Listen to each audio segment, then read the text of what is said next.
Today's book is Creepy Computer Games. I picked this one up as part of a triple set, along with Computer Spy Games, which I covered in a previous video, and Weird Computer Games, which has been wonderfully covered by the amazingly marvellous Ashens. So this is the last one I've got left. It was published in 1984 and cost £1.99. In Creepy Computer Games there are 8 different programmes which we're looking at today. Computer Nightmare, which is based on an idea by Brendan Kavanagh, written by Chris Oxlade. Number Wizard, written by Colin Reynolds. Ghost Guzzler, also by Colin Reynolds. Spider-Woman by Val Robinson. Grave Digger by Alan Ramsey. Madhouse by Heath Campbell. Ghost Maze by Colin Reynolds. And finally Seance, which is written by Chris Oxlade. You can tell it's Creepy Computer Games because we have a spooky creepy coffee and a creepy hand coming out of it. Let's get started with Computer Nightmare. Computer Nightmare. You are a late-night computer addict, and you've fallen asleep at the keyboard. Suddenly, your computer comes alive and starts hurling numbers and abuse at you. To beat it, you have to match the numbers as they appear on the screen. Your starting score of 300 is increased if you hit the right number, and decreased if you don't. If you can get your score up to 500, the computer will give up and you win. But if it goes down to 0, you will become a slave to your computer. It's a real nightmare. Can you stay sane? Well, let's give it a go. So I'll sped this up slightly. You have to press the right number. The number's on the top left, not the number on the right, which is your score. I started out not doing very well, and I'm now fighting back. As you get the right number, your score goes up. As you get the wrong number, it goes down. And you've got a small window to do it in, so this is slightly sped up. And you can adjust the speed. It's all in the code anyway. So I'm now winning. It doesn't like it as I'm winning.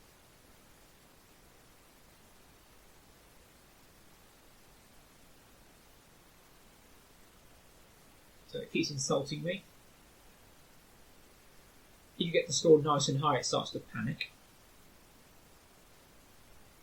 Oh, not doing so well now. Fighting back. It's surprisingly tricky to try and enter the numbers. You can't use the numeric keypad in the emulator, so you have to use the top line and try and stab the numbers very quickly. Oh, fighting back. That's good. I've got my game on now. It's not happy. Yeah. I can smell its fear. And I win this time. So now I can see what it's like when we lose. Again, the score drops with all the insults.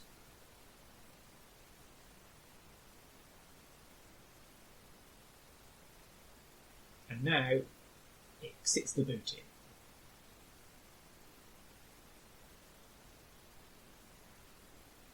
And we lose.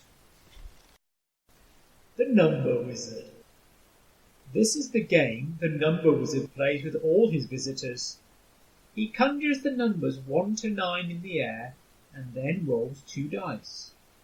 You must give him 2 numbers which both appear in the air and, when added together, give the same total as the 2 numbers on the dice. Once you have used a number, its image disappears from the air and you cannot use it again. You win if all the numbers have disappeared before all your turns are used up. You get an extra turn for every double the wizard throws. You're allowed to use 0 as many times as you like as one of your numbers. If you can't go, move on to the next turn by using 2 zeros. See how many times you can beat the wizard. The Number Wizard. 4 and 6, what are your numbers? And 6 and 4.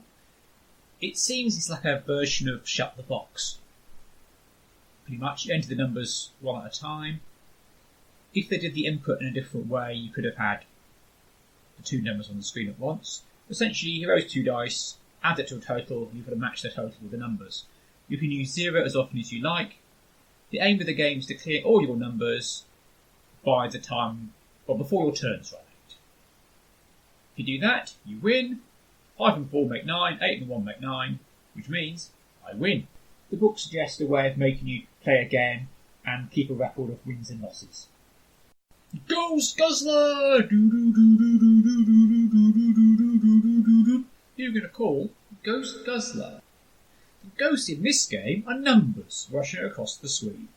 To catch them, you activate your Ghost Guzzler by pressing key X. It only works when the number on it is the same as that of the attacking ghost. You can increase the Guzzler's number by pressing key M. When it gets to 9, it goes back to 0 again. If you fail to guzzle a ghost, it will snatch away one of your lives, shown at the top left of the screen. See how good you are at guzzling ghosts. Ghost Guzzler. Load the program, run the program. The ghosts appear on the left, they're just numbers, moving very, very slowly towards you on the right. Lives at top left. I've caught a ghost. The numbers slowly creep across. You can set the numbers yourself. It's very slow. There's no real sense of risk. If you guzzle with the number wrong, nothing happens. So you just keep trying until you get it right. And you have oodles and oodles of time. And the game only finishes once you lose all your lives. So I've missed a number here. So can I get around in time? He slimed me. You get no warning. So I've edited the footage. It just keeps going on and on. If I wanted to be a world record holder, I could just play this game forever.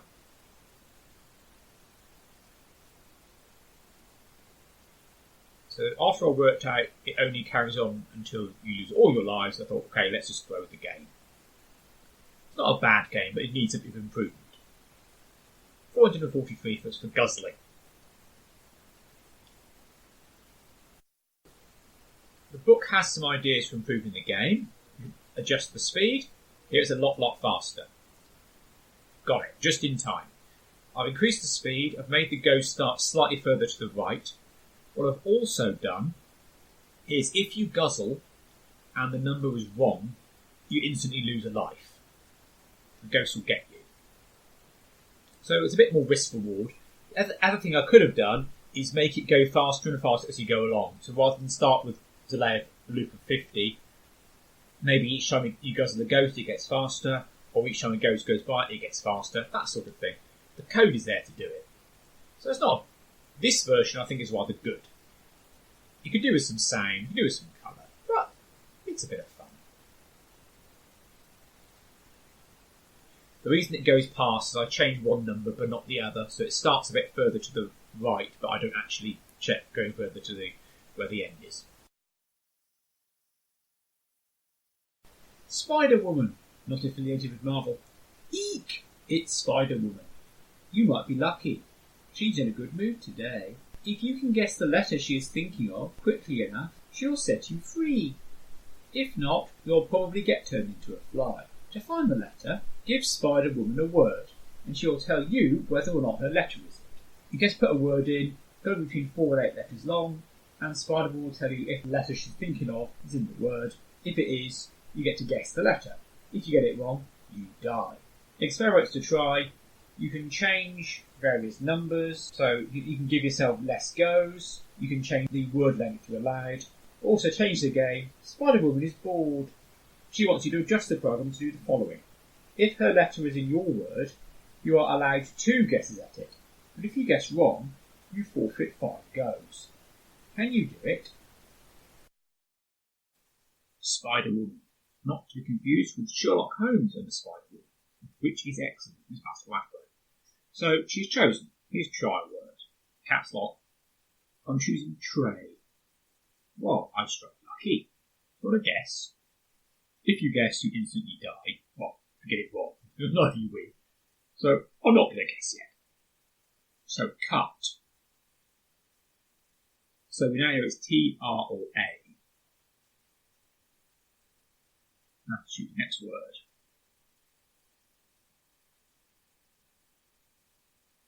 What could it be?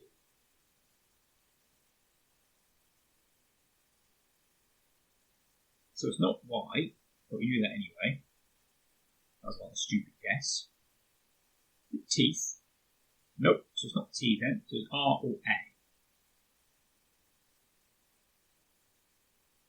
Not rope, therefore I think it's A.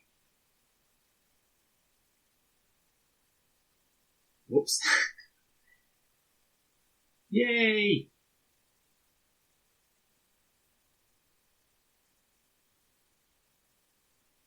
Not sausage.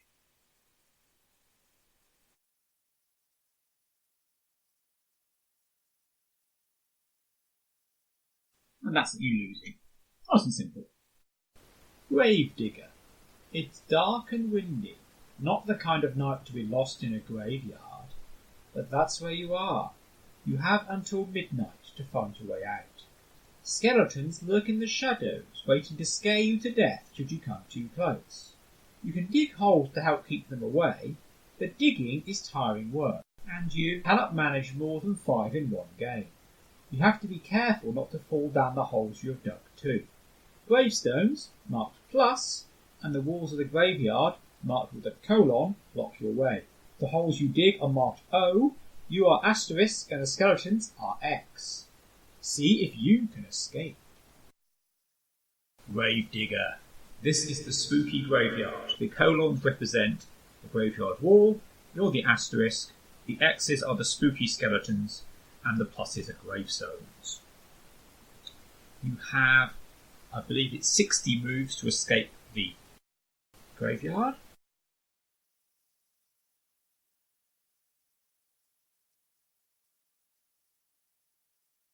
You move one at a time, and every time it asks you if you want to dig a hole.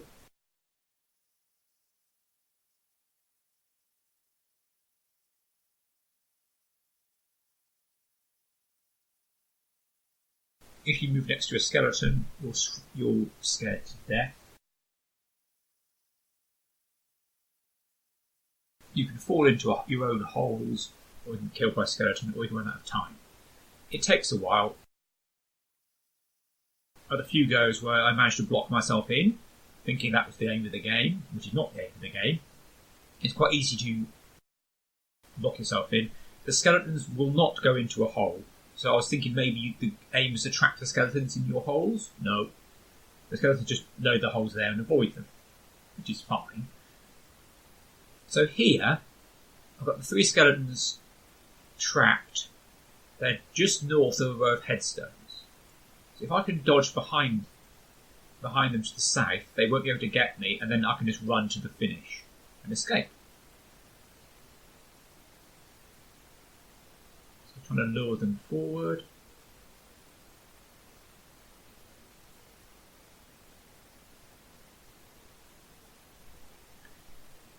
If this game had a bit of colour, it would be nice. If a black background, white text, that sort of thing. Maybe some spooky music, but the Spectrum 48K only had beeps, which aren't very exciting.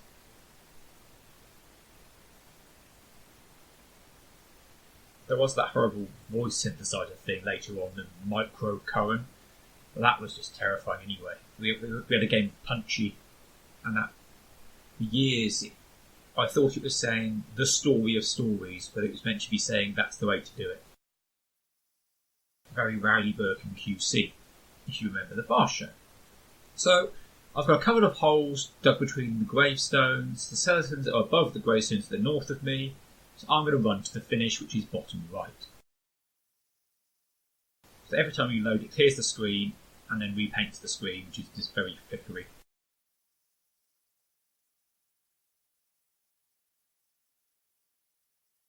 So the 2 skeletons are now chasing me. Fortunately, they can't go diagonally. If they could go diagonally, we'd be in trouble.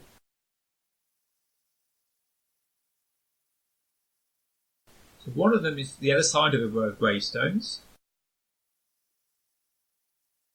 which in a horror movie would be quite scary. It's now in plain sight. It's in the open, but I'm right near the exit. Let's dig a hole.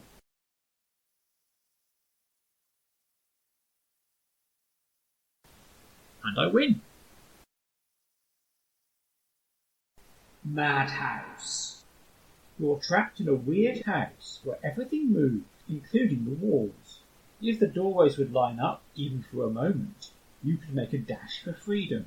You found a console, which appears to control some of the movements in the house. Keys X and C make the doorway nearest to you, top of the screen, change direction. keys N and M have the same effect on the doorway furthest from you. There doesn't seem to be any way of controlling the centre doorway. As you frantically wrestle with the knobs on the console, you can hear footsteps pounding down the corridor behind you. The number top left of the screen shows their progress towards you. If you can't escape before the phantom footsteps catch up with you, you can add in some sound effects. For example, for the footsteps and the end of the game if you fail to escape. I've not done that, I'm lazy. Various options including changing the timing, changing the length of the game, encouraging experimentation, which is what it's all about. So let's give Madhouse a go. Madhouse. Remember, the doors are moving. You need to line up the doors to escape. So it's a bit flickery. The number on the top left is the footsteps. Every multiple of 25, the centre doorstep moves left or right a little bit. So you can control the direction of the top door and the bottom door, which move left and right until they hit the end. So the door is still over the left, and that was easy. That was easy. Let's try it again. So there's the door in the middle. Every 25 steps it moves. This moves slightly to the left. So I've got the bottom door in position. Get the top door over. The middle row is moved slightly. No. Control with the doors. Here we go. Now it's moved to the middle. And I've escaped yet again. The code does let you change it. Various ideas. You can change the number in line 100 with the number of footsteps. So you can give yourself more time or give yourself less time. You can change the direction of the bottom doorway to start with. And you can, what also you might want to do is change the rate at which the centre door moves to make it a bit more challenging. Maybe increase the rate as it goes forward. It's not a bad little game. It's quite fun lining things up. I've won 3 times. I'm the best at gaming. Ghost Maze. It's a creepy sort of place. The identical dark corridors don't seem to go anywhere. It might even be haunted. You can only see straight in front of you, and you can only move in the direction in which you are facing. You can turn left or right, but this won't actually move you anywhere. It'll just show you another view. All you have to do is find the cross which marks the way out. Your position is marked with a Y, and walls are marked hash. Oh, it is haunted. Ghosts are shown by a letter G. If you get right up next to one, you'll be whisked away to another part of the maze, not knowing where you are or in which direction you are facing. Here are the keys you can use. X moves you forward, N turns you to the left, M turns you to the right, 90 degrees. Options for change. You can add noises, for example, every time a ghost appears. You can replace the symbols with graphics characters and colours too, which involves some various changes to lines, which they give you. You can make the maze bigger. It's based on a grid containing 70 squares. But let's give it a go as we are. Ghost Maze. Okay, well, it's hardly 3D Monster Maze, but let's give it a go. Oh look, I found the exit.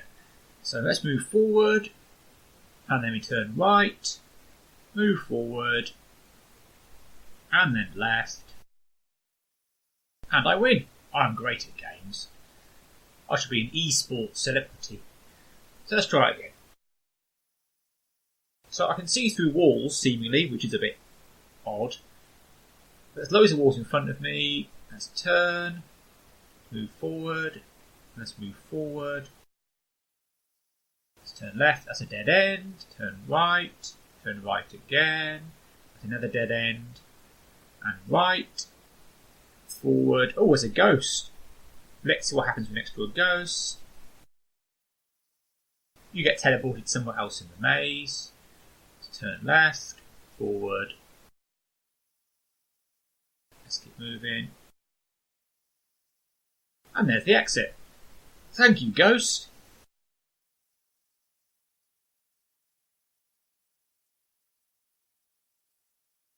And I win again. I'm good at this. And so one more try. So you never actually lose.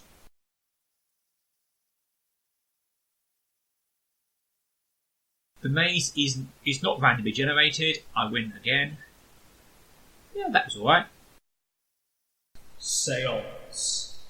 Messages from the spirits are coming through, letter by letter. They want you to remember the letters and type them into the computer in the correct order. If you make mistakes, they will be angry, very angry. Watch for stars on your screen. They show the letters in the spirit's messages. Let's crack on. Seance. So the asterisk represents the glass moving around the Ouija board. You have to enter the letters it pulls out. They're not actually words, there's strings of letters. And you just write them in. It would be easier if you had a pen and paper to write them down, but it's a memory test really. But it's actually quite fun. TXC. ECY. So let's see how long the letters might be. The letters vary between 3 and 7. The strings are 3 and 7 characters in length. As they're not words. Uh-oh. That's my first mistake. We've had 2 mistakes. And on the first, the table begins to shake. The table is rumbling. The glass is moving. No, I was not pushing that time.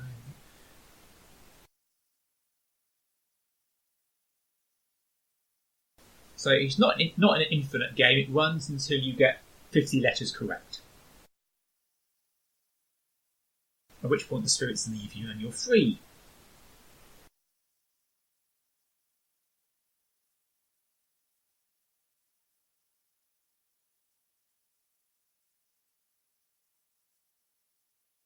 And that's my second mistake, the light bulb shattered.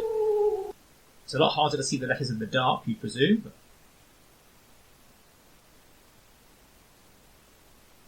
will I survive the night? That'll be no. I actually had 47, so I was very close to escape. Well, that was Creepy Computer Games by Usborne. I rather like Computer Nightmare. It was a bit of fun, it was fast, it was a bit of a laugh.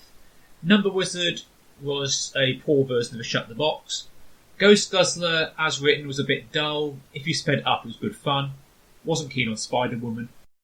Gravedigger had potential, but was just so slow. Madhouse was a good laugh. Ghostbusters was interesting, and I really rather liked Seance. It taught you some stuff, and there were some suggested puzzles to make you better at coding. And the advantage of basic games is you could just get in there and change them. You could add all kinds of stuff to it, make it more fun. The book is available for download on the Usborne website, and all the games are available as downloads on the World of Spectrum website, so you don't need to type them in. Thank you.